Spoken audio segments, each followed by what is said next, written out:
Juan Branco va jusqu'à dire qu'il est surpris que le Tchad soit capable de donner un délai aux troupes françaises, mais pas le Sénégal. Il est surpris que le Tchad soit beaucoup plus précis dans sa détermination à débarrasser son sol de la présence des troupes néocoloniales. Et que le Sénégal soit à la ramasse. Alors que, quand ils étaient dans l'opposition, les dirigeants sénégalais actuels faisaient de grandes déclarations. Comme la fameuse déclaration de Sonko, Ibou, Genou, Joujou, Kayouchou, que vous connaissez. Je voulais en Mondovision dénoncer. Et vous appelez à constater que leur avocat me donne raison. Donc qui que tu sois au Sénégal ou à l'étranger, hors du Sénégal, tu écoutes cette émission, va écouter Juan Branco, va sur sa page Facebook, écoute toutes ces révélations.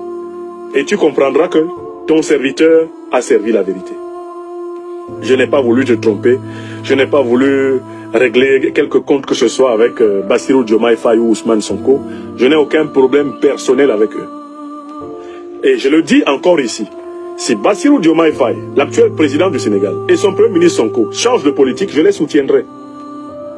Comme j'ai soutenu la décision prise par le maréchal président Idriss Mahamat de Déby Itno de demander le retrait pacifique des troupes françaises de son sol. Dès qu'il a dit ça, je suis sorti pour dire, ça c'est bien. J'attends de Diomaye et de Sonko qu'ils tiennent la parole qu'ils avaient donnée au peuple sénégalais et aux peuples africains et au monde entier. La parole qu'ils ont tenue devant Dieu, qu'ils la tiennent pendant qu'il est temps. Parce qu'en réalité, moi j'ai identifié le fait que le véritable homme fort du Sénégal, c'est le général Biram Diop, qui est le patron de la défense. C'est lui qui campe la position dure, selon laquelle il faut ramener, par tous les moyens possibles, le Mali, le Burkina et le Niger à l'intérieur de la CEDEAO. Il a dit cela dans une allocution publique au mois de juin, lors de la sortie d'une promotion militaire. Il a réitéré cela au mois de décembre 2024, publiquement. Il faut tout faire pour ramener ces pays à l'intérieur de la CEDEAO. La CEDEAO unie doit être renforcée à tout prix. Ce sont ses paroles. C'est lui le dur. C'est lui le faucon de Dakar.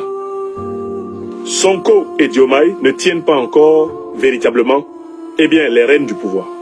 S'ils veulent tenir les rênes du pouvoir, ils doivent mettre Biram Diop à la retraite. Ils doivent lui demander d'aller se reposer.